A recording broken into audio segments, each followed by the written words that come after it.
Hello बच्चों, आज हम लोग पढ़ेंगे डेफिनेट इंटीग्रेशन का थर्ड लेक्चर। अभी तक जो तुमने सेकंड लेक्चर पढ़ा होगा, उम्मीद करते हैं लेक्चर देखा होगा, अच्छे से समझ में आया होगा। ठीक है, तो आज थर्ड लेक्चर स्टार्ट करने से पहले कुछ एक दो क्वेश्चंस करते हैं फिर प्रीवियस लेक्चर से रिलेटेड, ताकि थोड़ा सा और भी कॉन्सेप्ट हमारे क्लियर हो जाए। ठीक है, तो पहला क्वेश्चन हम उठाते हैं यहाँ से। दो एक क्वेश्चन करेंगे। पहला क्वेश्चन है -1 से 3 x प्लस 1/2 इसका इंटीजर पार्ट इंटू dx। और दूसरा क्वेश्चन करेंगे 0 से 2 पाई 1 प्लस 2 cos x का मॉड इंटू dx। ठीक है, और तीसरा क्वेश्चन करेंगे 0 से 2 integer part of x square minus x plus 1 into dx। ठीक है, और फिर दो क्वेश्चन करेंगे एडवांस में आए हुए। चलो इनको देखते हैं पहले। Question number first, question number second और क्वेश्चन नंबर थर्ड, ये तीन क्वेश्चन डिस्कस करते हैं। पिछले क्लास में हमने बोला था कि अगर इंटीजर पार्ट हो, फ्रैक्शन पार्ट हो और मॉडुलस हो, तो सबसे पहले हम उसको क्या करते हैं, ब्रेक करते हैं, है ना, इंटरवल में ब्रेक करेंगे। अब कौन से इंटरवल में कितना ब्रेक करना है, ये क्वेश्चन पे डिपेंड करता है। तो हमको जो इंटीजर और फ्रैक्शन पार्ट मिलता है, उसमें हम इंटीजर टू इंटीजर ब्रेक करते हैं, और जो मॉडुलस वाला होता है उसमें हम ये देखते हैं कहाँ कहाँ जीरो हो रहा है, उसके हिसाब से इसको हम ब्रेक करेंगे। ठीक है, तो यहाँ पे हमको x की वैल्यू दी गई है -1 से 3, और हमसे पूछा गया है ये चीज। पिछले लेक्चर में हमने कुछ क्वेश्चंस किए थे, लेकिन वहाँ पे स्क्वायर था, स्क्वायर रूट था, प्लस नहीं था या माइनस नहीं था। ठीक है, बट तरीका वही है, स्टार्ट हम वहीं से करेंगे। स्टार्ट हम कहाँ से करेंगे कि ये वाला चीज इंटीजर कहाँ होगा, बस ये चेक करना है तुमको। ये वाला चीज इंटीजर कहाँ होगा, सिर्फ हमको यही चेक करना है। तो हमने क्या किया, इसको हम देखते ही पहले तो ये कहाँ से कहाँ तक होगा, तो उसी के हिसाब से उसका रेंज हम बता सकते हैं। ठीक है, तो यहाँ पे x की वैल्यू कहाँ से कहाँ तक दी गई है तुमको, -1 से 3। ठीक है, हमको निकालना क्या है, x प्लस 2, तो दोनों तरफ +2 जोड़ दो, तो -1, चलो पूरा लिख दे रहे हैं, -1 इसमें +1/2 जोड़ दो, यहाँ पे x प्लस 1/2 और यहाँ पे 3 प्लस 1/2। ठीक है, ये हो जाएगा -12, ये इधर आ जाएगा x प्लस हाफ, और इधर आ जाएगा 7/2। ये हो गया। ठीक है, अब देखो ध्यान से, ये चीज ना इसी को हमें देखना है कि ये इंटीजर कहाँ कहाँ होगा। तो -12 से लेके 7/2, 7/2 लगभग ये कितना होगा, लगभग क्या बराबर होगा 3.5 के। ठीक है, और ये होगा -0.5 के। तो इसके बीच में पहला इंटीजर क्या मिलेगा, 0, फिर क्या मिलेगा 1, फिर क्या मिलेगा 2, और फिर क्या मिलेगा 3। इतने इंटीजर मिलेंगे। ठीक है, अब हम ये चेक कर ले रहे हैं कि जीरो कहाँ मिलेगा। ठीक है, तो हमने देखा कि x प्लस हाफ, ये हमको पता चल गया कि इतने इंटीजर मिलेंगे। ठीक है, अब इतने इंटीजर मिलेंगे तो उसमें जीरो कहाँ पे मिलेगा, क्योंकि हमें x -1 से उस x तक तोड़ना है ना, जहाँ पे ये जीरो मिल रहा होगा। तो यहाँ पे हमको x की वैल्यू, यहाँ पे जीरो मतलब जीरो कर दोगे, तो यहाँ से तुम्हें x की वैल्यू मिल जाएगी, और वो कितनी आ जाएगी, -12। यानी हमको पहला इंटरवल मिल गया, इसको यहाँ से हटा देते हैं। ठीक, इसको भी हटा देते हैं क्योंकि सामने हम सॉल्व कर सके। तो हमको पहले इसको लिखना पड़ेगा -1 से कहाँ तक, -12, और -1 से हाफ में इसका आंसर क्या आएगा, 0 आ जाएगा। इसका आंसर क्या आएगा, 0 आएगा। तो इसका मतलब है इसके जस्ट पहले जो है 0 से थोड़ा सा छोटा रहा होगा, नेगेटिव रहा होगा। तो -1 से -12 तक इसका आंसर कितना आता रहेगा, -dx आएगा, क्योंकि नेगेटिव है ना ये। तो नेगेटिव का इंटीजर पार्ट देखो ध्यान से, यहाँ पे कुछ ऐसा आएगा जो कि 0 से छोटा होगा और -1 से क्या होगा, बड़ा होगा। ठीक है, तो यहाँ पे इसका इंटीजर पार्ट कितना आ जाएगा, -1 dx आ जाएगा। अब देखते हैं 1 कब होगा, ये वाला था इसका। अब 1 कब होगा, x plus 1/2 is equal to 1। तो यहाँ पे आ जाएगा x इज इक्वल टू कितना, 1/2 हाफ, हाफ पे ये 1 होगा, यानी -1/2 से लेके हाफ, -1/2 से लेके हाफ तक, क्योंकि इस पे 0 हुआ था, -1/2 पे 0 होगा और 1/2 पर हाफ होगा, सॉरी 1 होगा, वह हाफ पे क्या होगा 1 होगा, -1/2 पे क्या था ये 0 था। ये वाला चीज ध्यान से देखना, ये वाला चीज -1/2 पर 0 था यानी -1/2 है। अब यहाँ से स्टार्ट कर रहे हैं x की वैल्यू, मतलब ये 0 से स्टार्ट हो रहा है ना, क्योंकि इस पर 0 था ये, तो यहाँ पे रखोगे तो 0 हो जाएगा, यानी अब 0 से स्टार्ट हो रहा है। 1/2 पर कितना हो रहा है ये 1, यानी ये चीज ना 0 से 1 जा रहा है इस इंटरवल में, 0 से 1, और 0 से 1 का इंटीजर पार्ट कितना होता है 0 dx। अब देखो फिर से 1/2 से स्टार्ट करेंगे, अब हम देखते हैं 2 कब होगा, तो x plus 1/2 is equal to कितना 2, यहाँ पे कितना आ जाएगा, ये हो जाएगा 2 माइनस 1/2 4, यानी 3/2।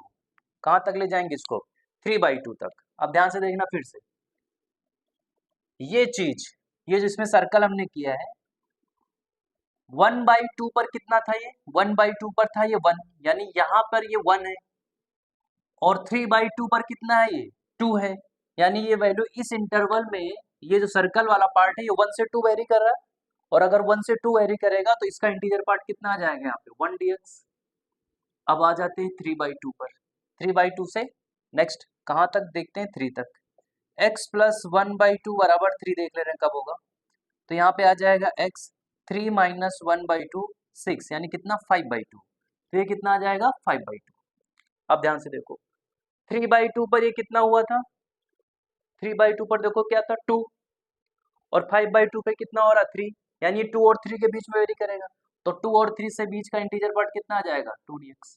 बस अब एक और लास्ट बचा है, 5/2 से कहाँ तक ले जाओ फाइनल 3 तक, क्योंकि आगे कोई इंटीजर हुआ नहीं बीच में, तो लास्ट वाला लिमिट यहाँ तक ले जाओगे। अभी तुमको पता है कि यहाँ पे 3 हुआ है और यहाँ पे भी 3 से थोड़ा कम ही रहा होगा, यानी इसका इंटीजर पार्ट कितना आ जाएगा 3 dx।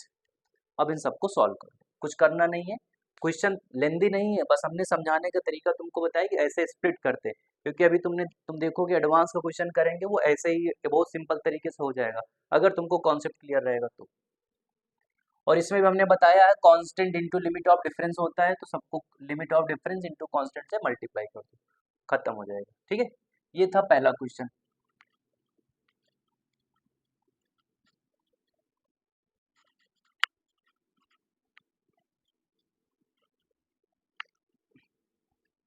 यार ये सही नहीं है, एक मिनट रुको।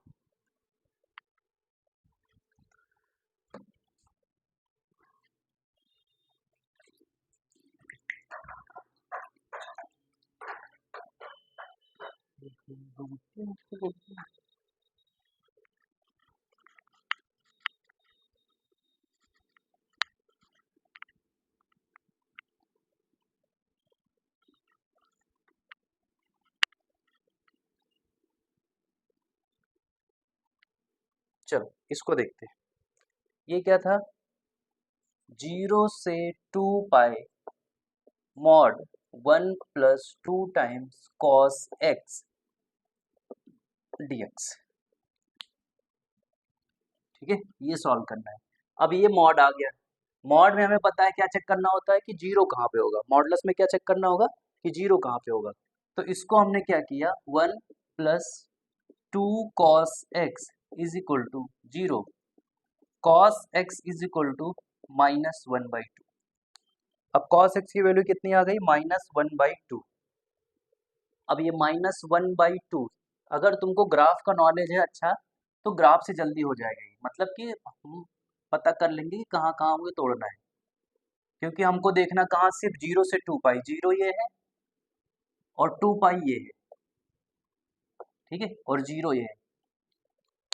अब देखो cos x माइनस हाफ, एक तो यहाँ हो जाएगा और एक यहाँ होगा, और ये वाला वैल्यू कितना होगा, ये होगा पाई माइनस पाई/3, यानी 2 पाई/3। ठीक है, और ये कितना होगा पाई प्लस पाई/3, यानी 4 पाई/3। ठीक है, यानी ये नेगेटिव कहाँ होगा, एक तो होगा 2 पाई/3 पर नेगेटिव होगा ये, और एक होगा 4 पाई/3 पर नेगेटिव होगा। ठीक है, हम सिर्फ cos x की वैल्यू देख रहे हैं, cos x की वैल्यू। ठीक है, तो हमको ये पता चल गया कि ये 0 से 2 पाई में दो जगह नेगेटिव हो रहा है, दो जगह माइनस हाफ आएगा, एक आएगा 2π/3 पे और एक आएगा 4π/3 पर, दो जगह ऐसे आएगा। ठीक है, अब ध्यान से देखो, अब हमको इसको ऐसे ब्रेक करना है, हमको चेक करना पड़ेगा ना कि प्लस कब होगा माइनस कब होगा, क्योंकि ये अगर प्लस और माइनस हमको पता चलेगा तभी हम इसको ब्रेक कर सकते हैं। तो अगर x की वैल्यू, ध्यान से देखो, x की वैल्यू अगर 0 से 2π है तो उसके बीच में ये कभी प्लस भी होगा और कभी माइनस भी होगा। हमको वो इंटरवल ढूंढना है जिसमें हरदम या तो प्लस रहे या तो हरदम माइनस रहे, क्योंकि हरदम माइनस रहेगा तो माइनस से ओपन कर देंगे मॉड, और ये हरदम प्लस में रहेगा तो मॉड ऐसे ही हटा देंगे, तो कोई दिक्कत नहीं होगी। अब हमको ये पता है कि इसको हमें दो बार तोड़ना पड़ेगा, एक 2π/3 और एक 4π/3।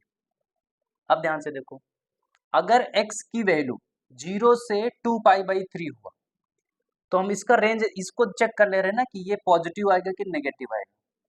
अगर x की वैल्यू 0 से 2π/3 हुआ, अब उसमें तुम cos ले लो, ठीक है, ये तो x की वैल्यू है, इसमें हमने cos ले लिया दोनों तरफ, यानी पूरा क्वेश्चन बना लिया, cos x आ गया, 0 पर 1 हो जाएगा और 2π/3 पर माइनस हाफ हो जाएगा, क्योंकि cos x डिक्रीजिंग फंक्शन है 0 से 2π/3 में, इसलिए cos जब तुम लोगे तो साइन क्या होगा, उल्टा हो जाएगा, तो हम इधर इसको 1 लिख दे रहे हैं और इधर माइनस हाफ लिख दे रहे हैं। ठीक है, अब इसमें 2 मल्टीप्लाई कर दो, जब 2 मल्टीप्लाई करोगे तो यहाँ पे आ जाएगा -1, यहाँ पे आ जाएगा 2 cos x और यहाँ पे आ जाएगा 2, और उसमें +1 जोड़ दो तो ये हो जाएगा 0, यह आ जाएगा 1 + 2 cos x और इधर आ जाएगा 3। इसका मतलब है कि इस इंटरवल में ये वाला जो चीज है वो हरदम पॉजिटिव, देखो 0 से 3 आ रहा है ना, और अगर ये 0 से 3 है मतलब कि मॉड ऐसे ओपन हो जाएगा।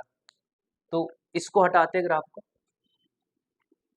देखो ग्राफ से सिर्फ हमको ये पता चल गया कि 0 से 2π में दो बार ये माइनस हाफ होगा, बस ज्यादा कुछ नहीं पता चला, बस इतना पता चला कि 0 से 2π में दो बार ये माइनस हाफ होगा, एक तो 2π/3 पर और एक 4π/3 पर, और इसको निकालना बहुत इजी है, ऐसे भी तुम गेस कर सकते हो, क्योंकि cos x या तो सेकंड में नेगेटिव होगा या तो थर्ड में नेगेटिव होगा।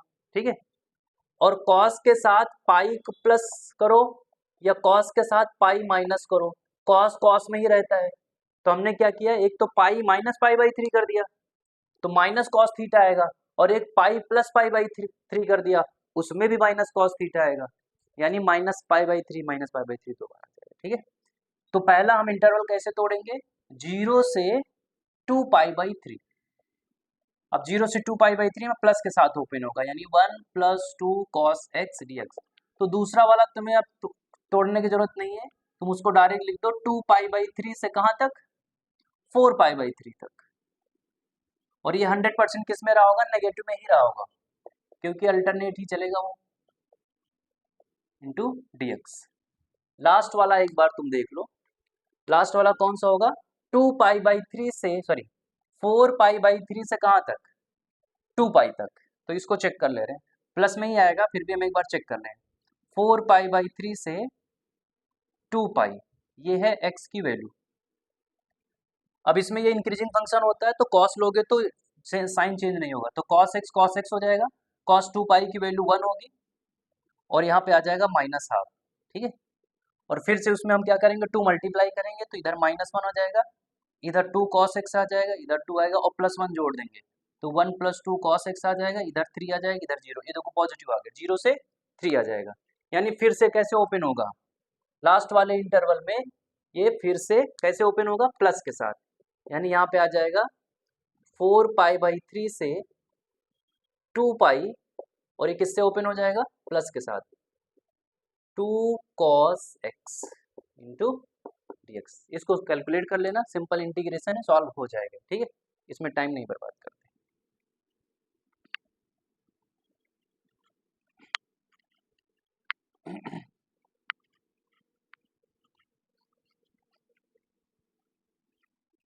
चलो अब ये आते हैं इसको, ये है 0 से 2, ध्यान से देखना, ये बहुत अच्छा क्वेश्चन है ये, इससे तुम्हें 2-3 क्वेश्चन ऐसे मिलेंगे जो एडवांस में भी सॉल्व कर सकते हो।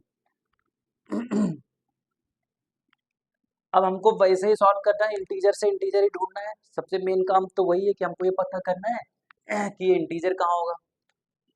उससे पहले तुम एक काम करो, ये वाले x वाले हैं यही चेंज हो रहे हैं, ये तो कांस्टेंट है। इंटीजर पार्ट की खास बात क्या होती है, अगर कोई फंक्शन f(x) है और उसके साथ कोई इंटीजर जुड़ा हुआ है तो इंटीजर तुम बाहर कर सकते हो ऐसे। तो इस रूल का हिसाब से हम इसको थोड़ा सा मॉडिफाई करेंगे और इसको हम ऐसे लिख दिए बराबर 0 से 2 integer part x² minus x का प्लस 0 से 2 1 dx। कोई दिक्कत? 1 dx किसी की आंखों में जलन टाइप से तो नहीं हुआ होगा?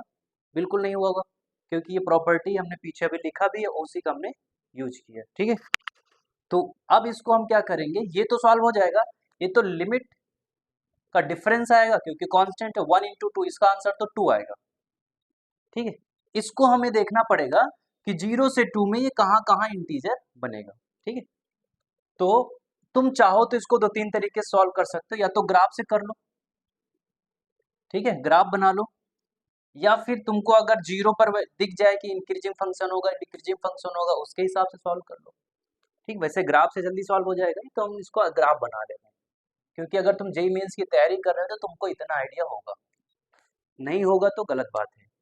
इसका ग्राफ अगर हम बनाएं तो इसमें एक x कॉमन लोगे तो बनेगा x - 1, ऐसा बन जाएगा। तो एक फैक्टर आएगा 0 और एक फैक्टर आएगा 1, यानी अपवर्ड ग्राफ बनेगा कुछ ऐसा करके। ठीक है, और हमको देखना सिर्फ 0 से 2 में है, तो 2 मान ले रहे हैं यहाँ कहीं होगा, ये है 2।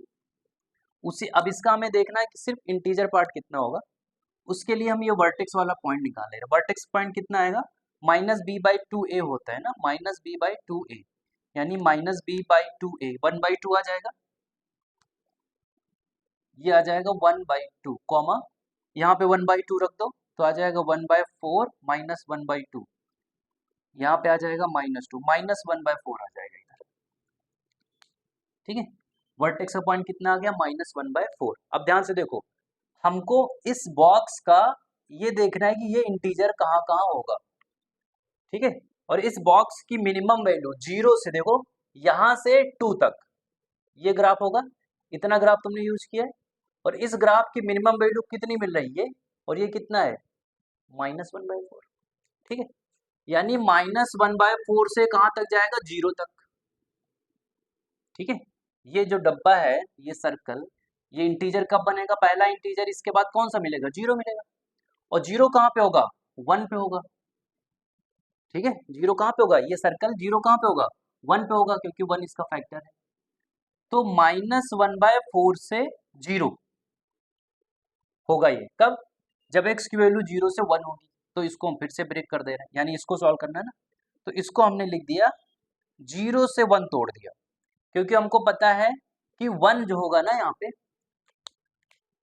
ये देखो ये जो सर्कल है ना, ये इसको तुम, इसकी वैल्यू हमको चाहिए। ठीक, इस पूरे की वैल्यू हम निकाल रहे हैं, इसकी वैल्यू यहाँ पे क्या हो गई, 0। उसके बाद हमने देखा कि ये ऐसे ऐसे ऐसे ऐसे करके ऐसे घूमेगा, तो इसकी मिनिमम वैल्यू कितनी आ गई, -1/4, और 2 अगर तुम यहाँ पे रख दो, इस पे 2 रख दो, 2 रखोगे तो यहाँ गया 4 - 2 2 आ जाएगा। ठीक है, यानी 2 पर वैल्यू कितनी आ रही, 2। तो अगर हम देखें तो x × x - 1 की वैल्यू जो है वो -1/4 से 2 वेरी कर रहा है। इतना समझ में आ गया होगा यार अब। ठीक है, और हमको ये देखना है कि ये इंटीजर कहाँ कहाँ होगा, तो -1 और 4 2 के बीच में, इसके बीच में ये x × x - 1 या तो 0 हो सकता है, या तो x × x - 1 1 हो सकता है। 2 तो वहां पे पहुंच ही गया है, यानी दो ही बात, दो चीजें पॉसिबल है, या तो ये 0 हो जाए या तो फिर क्या हो जाए, 1 हो जाए। अब 0 के लिए हमने क्या किया, इसको 0 कर दिया, तो एक तो या तो x बराबर 0 हो जाए, या तो x बराबर क्या आ जाए, 1 हो जाए। 0 हो नहीं सकता, तो 0 क्योंकि 0 से स्टार्ट हुआ, तो अब ये 1 हो जाएगा। ठीक है, तो यानी 0 से 1 में जब x की वैल्यू 0 से 1 होगा, तो जो इस चीज की वैल्यू होगी ना, इसकी वैल्यू -1/4 से 0 मूव करेगा। ठीक है, -1/4 से 0 मूव करेगा, कब, जब x की वैल्यू 0 से 1 होगी, तब ये चीज -1/4 से 0 मूव करेगा, -1/4 से 0 मूव करेगा, कौन, ये वाला चीज, ये। तो इसका जब तुम इंटीजर पार्ट लोगे ना तो कितना आएगा, -1 dx आ जाएगा, क्योंकि नेगेटिव वाला पोर्शन होगा और -1 से क्या है, बड़ा ही है। दूसरा, अब फिर हम 1 से तो स्टार्ट ही करेंगे। अब हम ये देख लें कि ये 1 कब होगा, क्योंकि यहाँ से यहाँ तक हमको एक बीच में 2 के बीच में कहीं 1 मिलेगा ना, तो ये 1 वाला ढूंढना है कि किस x पर 1 मिलेगा। तो उसके लिए हमें ये क्वाड्रेटिक सॉल्व करना पड़ेगा। यहाँ पे आ जाएगा x², इधर आएगा -x, इसको इधर ले आओ, -1 बराबर 0। अब इसको तुम्हें प्रॉपर सॉल्व करना पड़ेगा। इसी तरह 4 लगा दो यार, क्यों फैक्टराइज करना। -b यानी +1 plus minus √/b², 1 -4ac 4 + 1 5 divide by 2 × 1 2, यानी इसमें देखो एक आएगा 1 + √5 डिवाइड बाई 2 और एक आएगा 1 - √5 डिवाइड बाई 2। क्योंकि हमको 0 से बड़ा वाला हम देख रहे हैं तो ये नेगेटिव तो रिजेक्ट हो जाएगा, यानी ये मिल गया। ठीक है, अब ये कहाँ तक जाएगा, देखो जब x की वैल्यू 1 से लेके यहां तक होगी, क्योंकि इस पर वैल्यू क्या आ रहा, 1, इस पे वैल्यू क्या आ रहा, 1 आ रहा। ठीक है, इस x पर इसकी वैल्यू कितनी आ रही, 1 आ रही, और 0 पर कितना आ रहा था, 0 आ रहा था। इसका मतलब कि सॉरी 1 पे कितना आ रहा था, 0 आ रहा था। तो 1 से लेके यहां तक, ध्यान सुनना, जब x की वैल्यू 1 से लेके यहां तक होगी तब इसकी वैल्यू 0 से 1 चलेगी, क्योंकि 1 पे 0 था और इस पे 1 है तो ये 0 से 1 चलेगा, और 0 से 1 का इंटीजर पार्ट 0 होगा। तो 1 + √5 डिवाइड बाई 2 0 dx आ जाएगा। अब हम यहां से स्टार्ट करेंगे। 1 + √5, थोड़ा सा टाइम लग सकता है बट कॉन्सेप्ट तुम्हें क्लियर होना चाहिए यार। अब 1 + √5, अब इसको हमने कहाँ तक की किया, 1। अब हमको कहाँ तक ले जाना, तो 2 तक ले जाना, क्योंकि बीच में कोई और इंटीजर बन नहीं रहा। अब अगर इस पे वैल्यू 1 आ रहा है, ध्यान सुनना, इस पे वैल्यू 1 आ रहा और 2 से थोड़ा कम होगा, हमने पहले लेक्चर में बताया जो लिमिट होता है 2 से, जो ऊपर लिमिट होता है उससे थोड़ा छोटा ही होता है। तो अगर इस पे 1 आ रहा है और इस पे 2 आ रहा है, तो 2 से जब तुम x की 2 से थोड़ी छोटी वैल्यू रखोगे तो 1 आएगा, है ना। तो इसके बीच में इंटीजर पोर्शन की वैल्यू कितनी आएगी, 1 dx। तो इसका आंसर आएगा 1 dx। अब इसको सॉल्व कर लो, सबको तीनों को आ जाएगा आंसर। ठीक है, ये समझ में आ गया होगा। कल भी हमने काफी समझाया था, वो लेक्चर भी तुम देख सकते हो। उसी कल भी यही सब पोर्शन हम समझा रहे थे, आज भी हम ये पोर्शन समझा रहे हैं। ठीक है, कभी भी अगर इंटीजर टाइप क्वेश्चन है, फ्रैक्शन टाइप क्वेश्चन है, तो तुम्हें सबसे पहले देखना वो कहाँ कहाँ इंटीजर बन रहा है, और जहाँ इंटीजर जो बन रहा है उसके हिसाब से वो x हम पिक करेंगे और फिर वहां से वहां तक उसको ब्रेक करते रहेंगे। यही कॉन्सेप्ट है और कुछ नहीं। इंटीजर, फ्रैक्शन और मॉडुलस में हमें 0 देखना है बार बार। ठीक है, चलो इसको हटाते हैं। अभी हम एक क्वेश्चन करेंगे जो कि एडवांस 2021 में आया हुआ है, देखना, सॉल्व करने की कोशिश करना तुम लोग। ठीक है, और वो क्वेश्चन क्या है, एडवांस 21 का है। ठीक है, और यहाँ पे क्वेश्चन है i = 0 से 10 integer part square root of 10x upon x + 1 into dx, then find 9 into i, यानी इसको कैलकुलेट करना है, जो आए उसको 9 से मल्टीप्लाई करना है, वो चीज तुमसे पूछी है। ठीक है, अब ध्यान से देखो, सबसे पहले तो सब कुछ भूल जाओ, अपन को दिक्कत सिर्फ इस चीज से है, हमको इसको पता करना है कि ये इंटीजर कहाँ कहाँ होगा। और आज खास बात पता है क्या है, आज ये नेगेटिव हो नहीं सकता ये। ठीक है, आज ये नेगेटिव हो नहीं सकता क्योंकि स्क्वायर रूट लगा है, तो जो भी आंसर आएगा इसका पॉजिटिव आंसर ही आएगा। तो या तो 0 आएगा या तो 1 आएगा, इंटीजर्स की बात कर रहे हैं, या तो 0 आएगा या तो 1 आएगा या तो 2 आएगा या तो 3 आएगा, 4 आएगा, 5 6 7 ऐसे करके आएगा। तो इसका ग्राफ बनाना भी बड़ा टफ है। तो सबसे पहले तो हम 0 पर देख ले रहे हैं कितना आ रहा है, 0 पर ये क्या आ रहा है, 0 आ रहा है। ठीक है, इस सर्कल की वैल्यू यानी 10x अपॉन x + 1 = 0, कब, जब x की वैल्यू 0 है, यानी वहां से स्टार्ट ही है। तो अब ये 0 से बड़ा ही आएगा, तो इसका मतलब अब आगे हम 1 चेक कर ले रहे हैं, उसके हिसाब से हम x को बांटेंगे। तो यहाँ पे 10x अपॉन x + 1, अब हम ये देख ले रहे हैं 1 कब होगा, दोनों तरफ स्क्वायर कर दो, तो यहाँ पे आ जाएगा 10x, और इसको इधर ले जाओ, स्क्वायर करने के बाद स्क्वायर रूट हटेगा, बस कुछ फर्क नहीं पड़ेगा, तो इधर आएगा x + 1। इसको इधर लाओ 9x इक्वल टू 1, तो x की वैल्यू कितनी आ जाएगी 1/9। यानी जब x की वैल्यू देखो ध्यान से 0 है तब इसका सर्कल वाले पार्ट का आंसर 0 है, और जो x की वैल्यू 1/9 है तब इस सर्कल वाले पार्ट का आंसर 1 है। इसका मतलब जब x की वैल्यू 0 से 1/9 होगा तो इसकी वैल्यू 0 से 1 चलेगी, और अगर ये 0 से 1 है तो इंटीजर पार्ट की खास बात क्या है, 0 से 1 वाले को 0 बना देता है। तो इसका मतलब ये है अगर इसको हम ब्रेक करें तो यहाँ पे आ जाएगा i इज इक्वल टू, पहले तो हम इसको 0 से 1 ब्रेक कर दिए और उसमें आ जाएगा 0 dx, सॉरी 0 से 1/9, ये 1/9, ठीक है। अब ये दूसरा वाला कहाँ से स्टार्ट होगा 1/9 से, और 1/9 से इस पे 1/9 पे ये क्या आएगा 1 आएगा, यानी यहाँ से अब ये चीज 1 से स्टार्ट है, 1 से अब कहाँ तक हम ढूंढेंगे 2 तक ढूंढेंगे, क्योंकि इस पे ये 1 आ चुका है। तो अब देखें ये 2 कब होगा, तो उसको वहां तक तोड़ तोड़ देंगे, तो वो फिर ये वाला 1 से 2 चलेगा।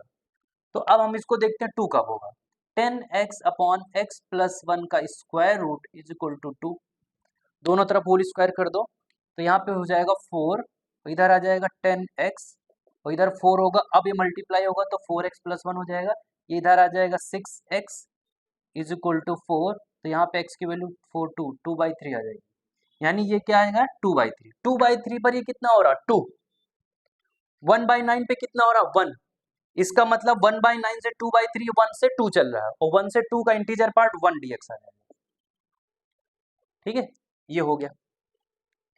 अब फिर से हम स्टार्ट करेंगे कहाँ से, इसमें से देखो हम एक काम करते हैं, इसको हटा देते हैं ना, 2 तक हम देख चुके हैं, हमें 3 तक, 1 मिनट हम मार्क कर ले, देखें कि यहाँ तक बोर्ड आ रहा है कि नहीं, आ तो रहा है। चलो एक काम करते हैं, इसके बाद का फिर से हम यहाँ पे कर ले रहे हैं, ठीक है, 2 तक कर चुके थे, अब 10x अपॉन x प्लस 1, 2 का कर चुके थे ना, अब 3 देख रहे हैं, स्क्वायर कर दो फिर से 10x आ जाएगा, इधर आएगा x प्लस 1, इधर 9 यानी 9x प्लस 9 हो जाएगा, ये इधर आ जाएगा x इज इक्वल टू कितना आ गया 9, यानी 9 पर ये क्या हो रहा 3, ठीक है। अब इसको हम थोड़ा सा यहाँ पे लिख दे रहे हैं,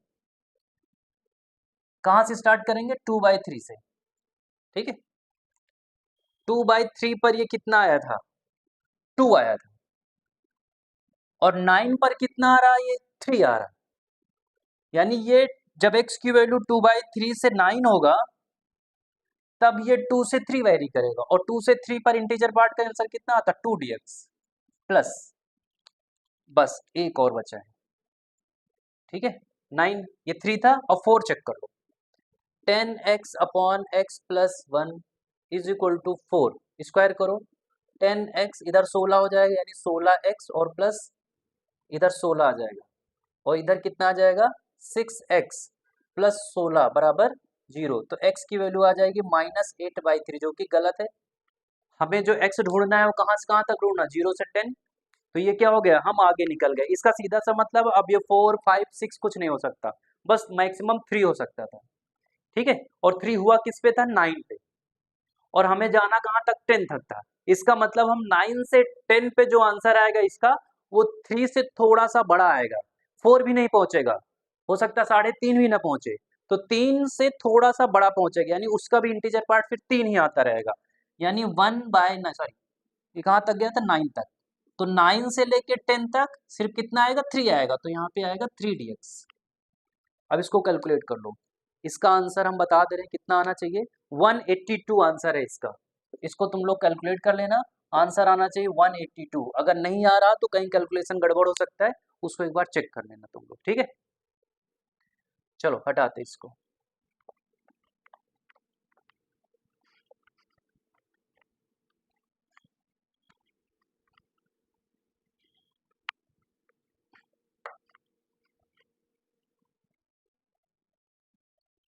हाँ, एक क्वेश्चन और करते हैं, ठीक है, ये एडवांस 2015 का है, बहुत सिंपल सा क्वेश्चन है, अल्फा इज इक्वल टू 0 से 1 e की power 9x plus 3 tan inverse x 12 plus 9x² upon 1 plus x² का dx। ठीक है, इसमें बोला गया है कि जो tan इनवर्स है वो सिर्फ प्रिंसिपल वैल्यू लेगा बस, ठीक है, बाकी कुछ नहीं, ऐसा लिखा हुआ है। तो पूछा गया है then find the value of ln mod of 1 plus alpha minus 3π/4। ठीक है, इसका आंसर पूछा है कितना होगा। ये एडवांस में आया हुआ है और 2015 में आया हुआ है। ठीक है, एडवांस का है और 2015 का है। चलो, कभी भी ऐसे क्वेश्चंस तुम्हें दिखे जिसमें e की पावर में कुछ हो और यहाँ पे कुछ हो, तो तुम्हें एक काम तुरंत करना है, वो ये है कि इसको तुम्हें डिफरेंशिएट करना है, तुरंत डिफरेंशिएट करना बिना कुछ सोचे। तो हमने 9x plus 3 tan inverse x को डिफरेंशिएट कर दिया। चलो y मान ले रहे हैं इसको थोड़ी देर के लिए, तो डिफरेंशिएट करेंगे तो dy/dx आ जाएगा। लेकिन हम dy/dx क्यों करें, हम इसको ऐसे लिख देंगे 9x plus 3 tan inverse x। चलो, यहाँ पे 9 आ जाएगा, यहाँ पे 3/1 प्लस x² आ जाएगा। एलसीएम लोगे तो इधर आ जाएगा 9 plus 9x² plus 3/1 plus x², यानी ये बन जाएगा 9 प्लस 3 यानी 12 plus 9x² upon 1 plus x²। अबे यार, तो चिरकुट सा क्वेश्चन है भाई, ये तो पूरा का पूरा यही बन गया है। ठीक है, मैंने क्यों बोला था कि सबसे पहले इसको डिफरेंशिएट करना है, क्योंकि जब कभी भी e की पावर में कुछ बाहर होता है ना, तो वो कुछ ऐसे वाले कॉन्सेप्ट से क्वेश्चन बनता है, fx f dash x fx into g dash x, ऐसा बनता है। और फिर इसका आंसर आता है e की पावर gx इंटू fx। ठीक है, ऐसा आता है, इसलिए हमने सोचा पहले इसको हम डिफरेंशिएट करते हैं, क्योंकि अगर ये फॉर्म बन गया तो डायरेक्ट इसका आंसर क्या आएगा, e की पावर gx इंटू fx। लेकिन ये तो फालतू का ही क्वेश्चन बन गया, अब इसको हटाते हैं, हमें लगा अच्छा क्वेश्चन होगा। अब कुछ नहीं यार, फिर तो इसको तुम्हें t मान लो, बस इसको t मानोगे dx dt बन गया, यहाँ पे e की पावर t आ जाएगा, तो e की पावर t का इंटीग्रेशन फिर से e की पावर t आएगा, यानी e की पावर t आ जाएगा। यहाँ पे लिमिट हम चेंज कर ले रहे हैं, जब x की वैल्यू 0 होगा, क्योंकि इसको तुमने t माना है ना, इसको तुमने t माना है, तो जब x की वैल्यू 0 होगी तो ये भी 0 हो जाएगा, 0 पर ये भी 0 होगा क्योंकि प्रिंसिपल वैल्यू ले रहा है, तो यानी लिमिट 0 हो जाएगा। और जब x की वैल्यू 1 होगी तो यहाँ 9 आ जाएगा और यहाँ पे 1 आ जाएगा, और tan इनवर्स 1 π/4 होता है, तो यहाँ पे आ जाएगा 9 प्लस 3 मल्टीप्लाई करोगे तो 3π/4 आ जाएगा, क्योंकि π/4 इसलिए आएगा क्योंकि प्रिंसिपल वैल्यू ही ले सकता है वो, तो ये आंसर आ जाएगा e की पावर t। अब यहाँ पे इसका आंसर क्या आ जाएगा, e की पावर t का इंटीग्रेशन e की पावर t होगा, ये 0 आ जाएगा, इधर से 9 प्लस 3π/4 यहाँ पे रख दो तो आ जाएगा e की पावर 9 प्लस 3π/4, और e की पावर 0 कितना होता है 1, यानी ये आ गया, ये अल्फा की वैल्यू आ गई। ठीक है, ये कितना आ गया, अल्फा की वैल्यू आ गया। अब हमको कैलकुलेट क्या करना था, ln1 प्लस अल्फा का मॉड। तो सबसे पहले तो हम लिखेंगे, अब जो कैलकुलेट करना है उसके लिए हमें लगाना है ln, ये ln मैथ वाला ln है, बाकी किसी से मतलब नहीं है। ठीक है, बाकी और दिमाग ना जाए तुम लोगों, ये ln वो मैथ वाला ln है, मतलब लॉग जिसका बेस e है। तो अब यहाँ रखेंगे हम 1 प्लस अल्फा, तो 1 तो रख दिया, अल्फा की वैल्यू कितनी है वो है, और वो कितनी है 9 प्लस 3π/4 माइनस 1, ये -1 से 1 निपट जाएगा। अब यहाँ पे आ जाएगा ln e की पावर 9 प्लस 3π/4, और तुम लोग गवार तो हो नहीं, तो इसका आंसर कितना आ जाएगा 3π/4। ठीक है, इस चीज का आंसर आया, और इसमें माइनस में क्या था 3π/4, तो यहाँ पे भी -3π/4 -3π/4, अब ये निपट जाएगा, कितना आ जाएगा 9 आंसर आ जाएगा। यहाँ से यहाँ कैसे पहुंचे, अगर ये बात तुम पूछोगे या फिर ये बात तुमको नहीं समझ में आई, तो एक चुल्लू भर पानी लेना थोड़ा सा कहीं जाके चुपचाप कोने में, और उसे में डूब के मर जाना। क्यों, क्योंकि अगर कुछ ऐसा होता है, बेस है और ये ए है, एफ एक्स है, तो बाहर क्या आ जाता है, एफ एक्स, और ये कितना हो जाता है 1, तो खाली एफ एक्स ही बचता है। क्योंकि हमको पता है एल एन में लॉग ई होता है पहले से, तो इसको अगर तुम लिखोगे तो पहले से एल एन बराबर ये लिखोगे, और उसके ऊपर है ई की पावर कितना 9 प्लस 3 पाई/4, तो फिर से देखो ये एफ एक्स बाहर आ गया और ये दोनों बराबर हो गए तो 1 हो जाएगा। इस कॉन्सेप्ट का यूज किया इसमें, ठीक है। उम्मीद करते हैं दिक्कत नहीं हो रही होगी। चलो ये था भाई, ये जो क्वेश्चन हमने जो सोच के हमने लिखा था वैसा क्वेश्चन था नहीं, है थोड़ा सा इजी हो गया है, इसलिए तुम लोग को ज़्यादा भाव खाने की जरूरत नहीं है कि ये तो हमको वैसे भी कर लेते तो अच्छी बात है, नहीं कर पा रहे हैं तो वो और अच्छी बात है, सीखने को मिल गया होगा।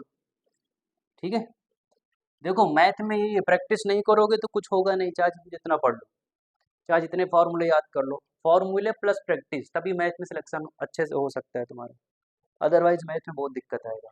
प्रैक्टिस बहुत अच्छी होनी चाहिए, प्लस फॉर्मूले बहुत अच्छे से तैयार होने चाहिए, सारे फॉर्मूले नहीं, वो फॉर्मूले जो तुम्हें लगता है कि हाँ यूज होने वाले हैं, सारे फॉर्मूले यूज नहीं करना तुम्हें, मतलब सारे याद नहीं करना, ठीक है। चलो अब कुछ प्रॉपर्टीज फिर से पढ़ते हैं, जहां तक हम कुछ प्रॉपर्टीज पढ़ चुके थे, ठीक है। अब नेक्स्ट प्रॉपर्टी क्या है, ध्यान से देखना, बहुत इंपॉर्टेंट प्रॉपर्टी है, सिमेट्रिक होगा, यानी -a से a F x d x ऐसा होगा, ठीक है। सिमेट्रिक होगा, -2 से 2, -4 से 4, -6 से 6 ऐसा होगा। तो इसमें ना 3 कॉन्सेप्ट होंगे बस, उन 3 से अगर सॉल्व हो गया तो हो गया, और अगर नहीं सॉल्व हुआ तो समझ लो क्वेश्चन गलत लिखा हुआ है, ठीक है। 3 ही कॉन्सेप्ट हो सकता है, अगर उस 3 कॉन्सेप्ट से क्वेश्चन सॉल्व हुआ तो ठीक है, नहीं सॉल्व हो रहा तो समझ लो क्वेश्चन कहीं गलत हो गया है या मिस प्रिंट हो गया है, अदरवाइज इन तीनों मेथड में किसी एक से जरूर सॉल्व हो जाएगा। पहला पहला तो इसका जो, इसको हम लिख सकते हैं 2 टाइम्स 0 से a, एक बार देख ले यार यहाँ तक आ रहा है कि नहीं, बोर्ड पे आ रहा है, 0 से a, 2 टाइम 0 से एफ एक्स डी एक्स होगा, कब, जब एफ एक्स इवन होगा, इवन मतलब जब जहां जहां x है वहां वहां -x रख दो, और तब भी उसके उस फंक्शन में कोई फर्क ना पड़े, उसको बोलते हैं इवन फंक्शन।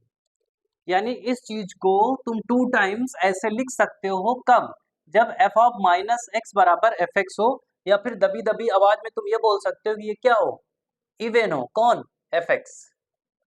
अगर एफ एक्स इवन है तो तुम इस चीज को ऐसे लिख सकते हो। चलो दूसरा बात क्या है, दूसरा बात क्या है, इसको तुम 0 लिख दो, कब, जब एफ एक्स ऑड हो, ऑड मतलब एफ ऑफ -x बराबर -एफ एक्स आ जाए, दबी दबी आवाज में तुम ये बोल सकते हो कि एफ एक्स कैसा फंक्शन हो, ऑड फंक्शन हो।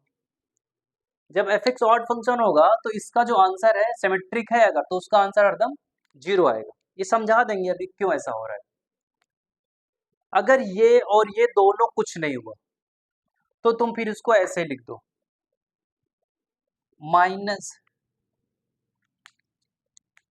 इसको तुम ऐसे भी लिख सकते हो 0 से a F of x d x plus 0 से a F of -x dx। ये हमें सबसे ऊपर लिखना था एक्चुअली, लेकिन हम इसको सबसे नीचे लिख दिए हैं, सबसे नीचे नहीं है मतलब सेकंड लास्ट, ठीक है। अब देखो इस चीज को तुम ऐसे भी लिख सकते हो, ऐसा हमने किस लिए लिखा है, क्योंकि इन तीनों का प्रूफ इसी से आ जाएगा। जैसे तुमने इसको लिखा 0 से एफ एक्स डी एक्स, 0 से एफ एक्स डी एक्स, अब यहाँ पे तुमने एफ ऑफ, ये तो एफ एक्स ही रहेगा, तुमने एफ ऑफ -x निकाला, अगर F of -x F x के बराबर आ गया यहाँ, यानी यहाँ भी एफ एक्स आ जाएगा, तो ये और ये दोनों बराबर हो जाएंगे, कितना आ गया 2 times f x d x आ गया। अगर ऐसा हो गया तो यहाँ एफ एक्स आएगा, लेकिन ये माइनस यहाँ पे आ जाएगा तो ये कैंसिल हो जाएगा, कितना आ जाएगा 0 आ जाएगा। अगर ऐसा भी नहीं हुआ, ठीक है, ये तो इसका वैसे जरूरत नहीं पड़ेगा, तो तुम इसको ऐसे लिख देना, -a से a F of -x dx ऐसे लिख देना, ठीक है। और जिस दिन तुम इसको ऐसे लिखोगे, जैसे तुमने इसको i मान लिया होगा क्वेश्चन में, तो तुम इसको भी i ही लिखोगे, क्योंकि इस क्वेश्चन में इसमें और इसमें कोई फर्क नहीं है, इसी चीज को तुमने इस भाषा में लिख दिया है।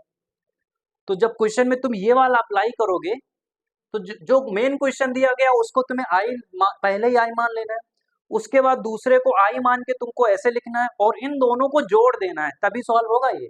ऐसा नहीं कि ऐसे लिख के बैठ जाओगे फिर तुम चमत्कार होगा, अभी थोड़ी देर बाद आंसर आएगा, ऐसा कुछ नहीं होगा। इसको और इसको जब तुम जोड़ोगे तब वहां से चीजें दिखेंगी कि हाँ अब ये सॉल्व हो सकता है। ठीक है, तो ये तुम्हें चेक करना पड़ेगा इवन के लिए, ये तुम्हें चेक करना पड़ेगा ऑड के लिए, ये कुछ नहीं चेक करना, ये सिंपल हमने उसी चीज को ऐसे लिख दिया ताकि ये प्रूव कर सके हम। और ये वाला इसका प्रूफ हम बाद में बता देंगे नेक्स्ट लेक्चर में या फिर बीच में ही, जब जब उस टॉपिक पहुंच जाएंगे तो। ठीक है, तो इसको तुम ऐसे भी लिख सकते हो, ध्यान रखना। ठीक है, अब देखो इसको भी, इसका प्रूफ तुम ज्योमेट्रिकली भी कर सकते हो। एफ एक्स कॉन्टिन्यूअस होता है हमको पता है, तभी हम इंटीग्रेट कर पाते हैं। और अगर ये ऑड फंक्शन है तो सिमेट्रिक होगा अपोजिट कोऑर्डिनेट का, यानी कुछ ऐसा बन सकता है। तो सिमेट्रिक है तो मान लो -2 से लेके 2 तक होगा। सिमेट्रिक है तो जितना ये प्लस में एरिया आएगा उतना ही माइनस में एरिया आएगा। सिमेट्रिक है, ग्राफ सिमेट्रिक होता है ना, ओरिजिन के अबाउट क्या होता है, सिमेट्रिक होता है, या फिर अपोजिट कोऑर्डिनेट के अबाउट सिमेट्रिक होता है। ऑड फंक्शन की बात कर रहे हैं। ठीक है, तो जितना पोर्शन इधर जाएगा, अगर लेंथ तुमने 2 ये यूज किया तो 2 का जो एरिया होगा उतना ही पीछे तुम 2 लेंथ यूज करोगे तो उसका जो एरिया बराबर होगा। अब इसमें हमें पता है डेफिनिट में जो एक्स एक्सिस के ऊपर होता है प्लस में लिखा जाता है और जो एक्स एक्सिस के नीचे होता है माइनस में लिखा जाता है। तो इन दोनों एरिया का सम क्या आ जाएगा, 0 आ जाएगा। और वैसे ही अगर इवन ग्राफ होगा तो इवन किसके अबाउट सिमेट्रिक होता है, वाई एक्सिस के अबाउट सिमेट्रिक होता है। यानी ग्राफ कुछ ऐसा बनेगा, मान ले रहे थोड़ी देर के लिए ऐसा बनेगा। अब ऐसा बनेगा तो सिमेट्रिक है, तो मान लो यहाँ 2 है और यहाँ पे क्या है -2 है, तो जो एरिया इसका आएगा वही सेम एरिया इसका आएगा। तो तुम 0 से 2 कैलकुलेट कर लो, उसी को 2 से मल्टीप्लाई कर दो, क्यों इतना करोगे, तो वही यहाँ भी हुआ है। 0 से 2 0 से a को तुमने 2 माना ना, तो 0 से 2 कैलकुलेट कर लिया और 2 से मल्टीप्लाई कर दिया, मतलब 0 से a कैलकुलेट कर लिया और उसको डबल कर दिया। समझ आ गया बच्चों? यानी ये जो कॉन्सेप्ट है ना, ये वाला सिमेट्रिक वाला 1 2 और 3, अगर इससे बाहर चला गया तो तुम क्वेश्चन मत सॉल्व करना, इसका मतलब फिर वो बहुत ज्यादा टफ क्वेश्चन बन चुका है, उसमें तुम्हें टाइम खराब करने से कोई फायदा नहीं। चलो इसके 1-2 क्वेश्चन करते हैं इस टॉपिक से रिलेटेड, 1-2 सिंपल, फिर जेईई मेंस का करेंगे और फिर एडवांस का करेंगे। ठीक है, ये बहुत इंपॉर्टेंट चैप्टर है इसलिए थोड़ा हम धीरे पढ़ा रहे हैं इसको। ठीक है, चलो पहला क्वेश्चन है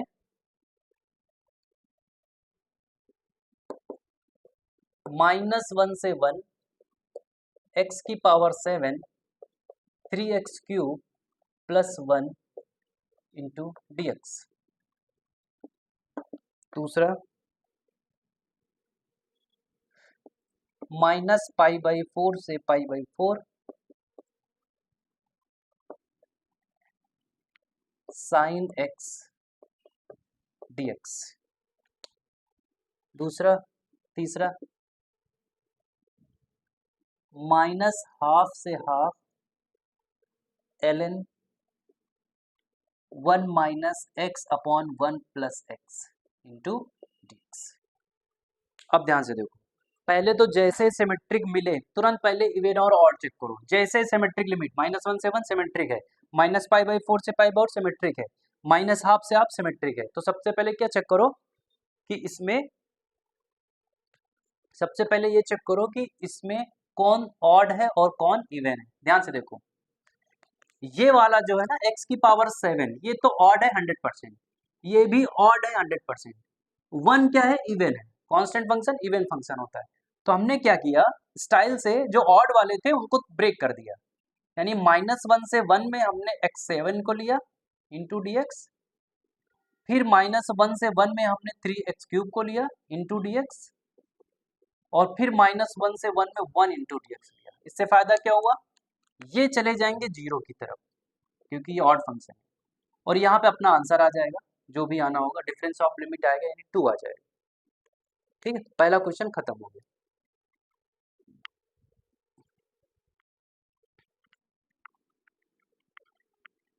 चलो दूसरा देखते हैं।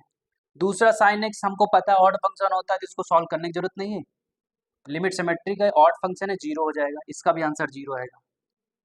इसको देखते हैं, इसको हो सकता है थोड़ा सॉल्व करना पड़े। तो माइनस हाफ से half ln 1 minus x upon 1 plus x into dx। अब हम चेक कर ले रहे हैं इसको, इस इवन और ऑड, पहले तो यही चेक करना है, और दोनों को इवन चेक करना हो या ऑड चेक करना हो, हमने बोला था तुम्हें ये निकालना ही पड़ेगा। ये अगर ये तुमने निकालना और ये एफ एक्स के बराबर आ गया यानी इवन फंक्शन, ये तुमने निकाला और माइनस टाइम्स एफ एक्स आ गया मतलब ऑड फंक्शन, यानी दोनों में ये तो कैलकुलेट करना ही करना है, तो पहले वही कैलकुलेट कर ले रहे हैं। तो यहाँ पे हमने लिखा एफ एक्स, मान लिया इसको एफ एक्स है ये, और ये है ln 1 minus x upon 1 plus x. ठीक है, अब हमने निकाला एफ ऑफ माइनस एक्स, यहाँ पे आ जाएगा ln, यहाँ पे 1 प्लस एक्स आ जाएगा और यहाँ पे 1 माइनस एक्स आ जाएगा। अब देखो ऑड फंक्शन में जब ln वगैरह आता है ना, तो उसको डायरेक्ट तुम्हें ये निकाल के ये नहीं बोल देना कि ना तो ये इवन है ना तो ऑड है, कुछ थोड़ा सा दिमाग लगाना पड़ता है, कब खासकर जब ln आता है साथ में। तो हमने क्या किया, इस चीज को जो लिखा हुआ है ना, इसको हम ऐसे लिख सकते हैं क्या, ln, इसको हमने पलट दिया, 1 minus x upon 1 plus x लिख दिया और उसका पावर -1। देखो इसको जब तुम लिखोगे तो 1 अपॉन करके लिखोगे, 1 अपॉन करके लिखोगे तो 1 प्लस एक्स ऊपर आ जाएगा, यानी यही लिखा हुआ सेम। और ln की खास बात क्या होती है, लॉग की खास बात क्या होती है, जो भी पावर उसको नीचे ले आता है वो, तो यहाँ पे आ जाएगा minus times ln 1 minus x upon 1 plus x.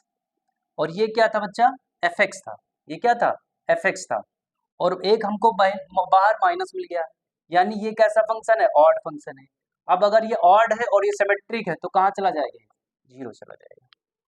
ठीक है, तो इस हिसाब से इसका आंसर क्या आ गया, जीरो आ गया। चलो इसको भी हटा दे। अब वो एक क्वेश्चन वो कर ले रहे हैं जिसमें ना तो इवन होगा और ना ही ऑड होगा। जैसे मान लो -1 से 1, 1 अपॉन ई की पावर एक्स प्लस 1, ऐसा है, ये हमें कैलकुलेट करना है। ठीक है, अब तुम इसमें x से जगह माइनस एक्स रख दो, जब x से जगह माइनस एक्स रखोगे तो यहाँ पे आएगा e की पावर माइनस एक्स प्लस 1, और ये बन जाएगा e की power x upon 1 plus e की पावर x। और इसको अब ज़्यादा तुम सिंप्लीफाई कर नहीं सकते, तो ना तो ये इवन है और ना ही ये ऑड है, और अगर ना तो इवन ना ही ऑड है और लिमिट सिमेट्रिक है तो हम तीसरे वाले मेथड से जाएंगे। तीसरा वाला मेथड क्या था, आई मान लेंगे पहले से और फिर से आई मान के उसको क्या लिखेंगे, माइनस से A F of minus x. ठीक है, एफ ऑफ माइनस एक्स, यानी जहां एक्स होगा वहां माइनस एक्स रख दोगे इंटू dx। अब इसको थोड़ा सा और सिंप्लीफाई करो, तो -1 से 1, इधर आएगा 1 अपॉन ई की पावर एक्स, इधर बन जाएगा ई की पावर एक्स, यानी यहाँ आएगा 1 प्लस ई की पावर एक्स, और जो एलसीएम लिया था ऊपर चला जाएगा, ऐसे हो गया। अब उन दोनों को जोड़ना था, याद करो हमने बोला था ना, आई और आई को जोड़ दो यानी कितना आ जाएगा, 2i। लिमिट दोनों का सेम है, -1 से 1, एलसीएम भी देखो दोनों का सेम है, यानी एलसीएम में भी नीचे आ जाएगा 1 प्लस ई की पावर एक्स, ऊपर यहाँ पे 1 है और यहाँ पे प्लस ई की पावर एक्स है, ये आ गया इंटू dx, ये कैंसिल हो जाएगा, यानी यहाँ पे आ गया -1 से 1 इंटू dx। अब इसको सॉल्व कर लेना, आगे आ जाएगा।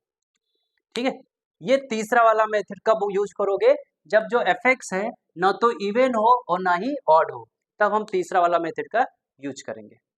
चलो बच्चों हटाते इसको, अगर ज़्यादा फास्ट लग रहा हो तो स्लो करके देख लेना यार, है ना, क्योंकि क्वेश्चन की प्रैक्टिस ज़्यादा कराना पड़ रहा है, इसलिए थोड़ा लेक्चर बहुत ज़्यादा स्लो हो जाएगा। चलो एक क्वेश्चन और देखते हैं बस, उसके बाद आज का लेक्चर यही ख़त्म करते हैं, या फिर तुम लोग इसको सॉल्व करके बताना हमको इसका आंसर कितना आएगा। माइनस नेक्स्ट क्लास जब हम स्टार्ट करेंगे तो यहीं से स्टार्ट करेंगे। एक्चुअली हम भूल जाते हैं यार कि हमने कुछ होमवर्क दिया था और हमको इसको डिस्कस करना है, तुम लोग कमेंट कर दिया करो तो मेरे को याद रहेगा कि हाँ कुछ डिस्कस करना है। अच्छे क्वेश्चन है, कोशिश करना है, और ये क्वेश्चन PYQ वाले हैं, ये कहीं ना कहीं आए हुए हैं, या तो जेईई मेंस में या तो जेईई एडवांस में, पूरा हमने लिखा नहीं कहाँ आए हुए हैं।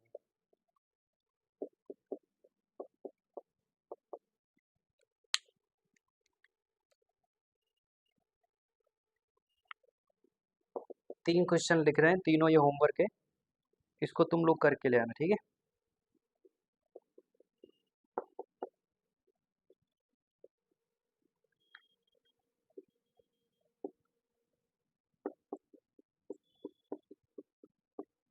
ये मल्टीप्लाई है sec x into L x. चलो इसको करके लाना, ठीक है। 3 क्वेश्चन है, तीनों होमवर्क है, इनका आंसर हम नेक्स्ट क्लास में ही बता देंगे, ठीक। जिनका आंसर आ जाए तुम लोग कमेंट कर देना कि सर फर्स्ट का आंसर ये आ रहा है, सेकंड का आंसर ये आ रहा है, थर्ड का, एक साथ लिख के भेजना, तो मेरे को याद रहेगा। नेक्स्ट क्लास में हम उसको डिस्कस करेंगे। अगर सही आंसर होगा, लगातार 4-5 दिन तुम लोग सही आंसर किए तो उसको हम सम्मानित भी करेंगे 150 रुपये दे के, ठीक है। चलो यही तक रखते हैं आज की class. Bye bye, good night. Practice करो, अच्छे से मेहनत करो, सिलेक्शन होगा और 100% होगा, ठीक है। मन में रखो कि बस सिलेक्शन हमको लेना है, हमको एक एक सीट से मतलब है, उस हिसाब से मेहनत करो। लोगों को देख के मेहनत मत करो, स्मार्ट तरीके से पढ़ो, जो इंपॉर्टेंट चैप्टर है उसको अच्छे से मेहनत करो, उस पर तुम अपना 110% दो ताकि तुमको 90% मिले, ठीक है। जो चैप्टर तुम्हें लगता है इससे क्वेश्चन आ भी सकता, नहीं आ भी सकता, उस पर उसी हिसाब से मेहनत करो। सारे क्वेश्चन तुम्हें सॉल्व नहीं करने होते। एडवांस की खास बात यही है, तुमको डिसेंट तुम स्कोर करो, अच्छा कॉलेज मिल जाएगा, ठीक है। पढ़ाई करते रहो, स्वस्थ रहो, बाय बाय।